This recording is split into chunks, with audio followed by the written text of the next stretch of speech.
Hello friends, ഞങ്ങളിപ്പോൾ കൊടൈക്കനാലിലെ rose ഗാർഡനിലാണ്. മനോഹരമായിട്ടുള്ള ഒരു ഗാർഡൻ ആട്ടോ. നല്ല രസമാണ്. ഇവിടെ പേര് പോലെ തന്നെ നിരവധി ആയിട്ടുള്ള റോസസ് ഉണ്ട് കേട്ടോ. പല വലുപ്പത്തിലും പല സൈസിലും പല കളറിലുള്ള റോസസ്സാണ് ഇവിടെ ഉള്ളത്. റോസസ് മാത്രമല്ല കേട്ടോ, മറ്റു പല ചെടികളും ഇവിടെ ഉണ്ട്. നമുക്ക് നോക്കാം. ഇങ്ങനെ കേട്ടോ കയറി വരുന്ന ഭാഗം ഈ ഒരു രീതിയിലാണ് ഇവർ അറേഞ്ച് ചെയ്തേക്കുന്നത്.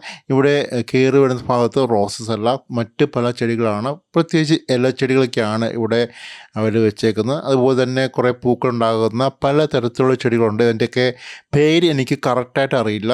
അറിയാവുന്നവരുണ്ടെങ്കിൽ കമൻറ്റ് ചെയ്യും. അതുപോലെ നമുക്ക് ടോയ്ലറ്റ് ഉണ്ട്, അതുപോലെ റെസ്റ്റ് ചെയ്യാനുള്ള റൂമുണ്ട്.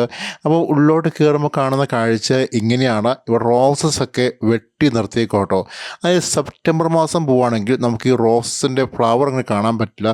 ഫ്ലവർ കാണണമെങ്കിൽ നിങ്ങൾ ഡിസംബർ സമയം, നവംബർ ഡിസംബർ സമയത്ത് ഇടുവാണെങ്കിൽ ഇവിടെ ഇഷ്ടംപോലെ പല തരത്തിലുള്ള റോസസ് നമുക്ക് കാണാൻ പറ്റും. ഞങ്ങൾ ചെല്ലുന്ന സമയത്ത് ഇല്ല, ഫ്ലവർ ഇല്ല. ഞങ്ങൾക്ക് കുറച്ച് വിഷമമായി. പക്ഷേ ഇവിടെ ഉണ്ടല്ലോ റോസിലും മറ്റ് പല ചെടികളും അതുപോലെ തന്നെ ഇവിടുത്തെ അറേഞ്ച്മെൻറ്റ്സൊക്കെ ഒന്ന് പറഞ്ഞറിയിക്കണം. വളരെ മനോഹരമായിട്ടുള്ള അറേഞ്ച്മെൻറ്റ്സാണ്. നമ്മൾ പിള്ളേരെ കൊണ്ടൊക്കെ പോവുകയാണെങ്കിൽ നമുക്ക് അവരോട് കളിക്കാനൊക്കെ ഉള്ളൊരു സ്പേസ് ഉണ്ട്, പോയി ഇരിക്കാനുള്ള സ്പേസ് ഉണ്ട്. നിങ്ങൾക്ക് കാണാൻ പറ്റും ഇവിടെ റോസൊക്കെ വെട്ടി നിർത്തി വെച്ചേക്കുന്നത് കാണാൻ പറ്റും. കുറേ എണ്ണത്തിൽ പൂക്കളുണ്ട് കേട്ടോ, പക്ഷേ ബഹുഭൂരിപക്ഷം വെട്ടി നിർത്തിയേക്കുവാണ്. അതുകൊണ്ട് എന്താ പറയുക, നമുക്ക് കുറേയധികം കാണാൻ പറ്റിയില്ല. പക്ഷേ കുറേ അധികം ഫ്ലവേഴ്സ് ഉണ്ട്. അതുപോലെ തന്നെ മറ്റ് പല ചെടികളും നമുക്കിവിടെ കാണാൻ പറ്റും കേട്ടോ. പക്ഷെ എനിക്ക് പേര് പറഞ്ഞു തരാനും ശരിക്കും പറഞ്ഞാൽ ഇവിടെ ആരുമില്ല. ഞങ്ങൾ ചെല്ലുമ്പം അതൊരു പോരായ്മയായിട്ട് എനിക്ക് തോന്നി. ഇവിടെ ഇതിനെപ്പറ്റി എക്സ്പ്ലെയിൻ ചെയ്ത് തരാൻ ആരുമില്ല. എനിക്ക് തോന്നണം ഇതിൻ്റെ ഒരു ഓഫ് സീസൺ ആയിരിക്കാം, അതുകൊണ്ടായിരിക്കാം ഇവിടെ പ്രത്യേകിച്ച് ആരും ഇല്ലാത്തതെന്ന് എനിക്ക് തോന്നണു. അതുപോലെ തന്നെ ഇവിടെ പ്രത്യേകിച്ച് എഴുതിയും വെച്ചിട്ടില്ല, എന്ത് ചെടികളാണെന്നും എഴുതിയും വെച്ചിട്ടില്ല. പക്ഷെ മറ്റ് പല സ്ഥലങ്ങളിൽ ചെല്ലുമ്പം ഇവിടെ എഴുതി വെച്ചിട്ടുണ്ടാവും എന്ത് റോസാണ് അല്ലെങ്കിൽ എന്ത് ചെടിയാണ് എന്ന് കറക്റ്റായിട്ട് എഴുതി വെച്ചിട്ടുണ്ടാവും. പക്ഷേ ഇവിടെ അങ്ങനെ കാണുന്നില്ല. എനിക്ക് തോന്നുന്നത് ഒരു വെട്ടി വിട്ടേക്കുവാണ്. ഇതിൻ്റെ ശരിക്കും ഇതിൻ്റെ സീസൺ വരുന്നത് ഡിസംബർ മാസമാണ്. ആ ഒരു സമയമാകുമ്പോഴത്തേക്കും എനിക്ക് തോന്നുന്നു ഒരു മനോഹരമായിട്ട് ഇവിടെ എല്ലാം അറേഞ്ച്മെൻറ്റ് ചെയ്ത് എല്ലാം എഴുതി വെച്ച് പ്രോപ്പറായിട്ട് ചെയ്യുമെന്ന് എനിക്ക് തോന്നുന്നു.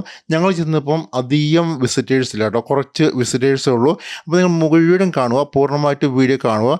കണ്ടിട്ട് നിങ്ങൾക്ക് ഇഷ്ടപ്പെടുകയാണെങ്കിൽ തീർച്ചയായിട്ടും ലൈക്ക് ചെയ്യുക, ഷെയർ ചെയ്യുക. അതുപോലെ നിങ്ങൾ കൊടൈക്കനാൽ പോകുമ്പോൾ തീർച്ചയായിട്ടും വിസിറ്റ് ചെയ്യേണ്ട പ്ലേസ് ആട്ടോ, മസ്റ്റായിട്ടും വിസിറ്റ് ചെയ്യണം. കാരണം ഇവിടെ വന്നിരിക്കുമ്പോൾ ഉണ്ടല്ലോ നല്ല രസമാണ്, പലതരത്തിലുള്ള ചെടികൾ കാണാൻ പറ്റും.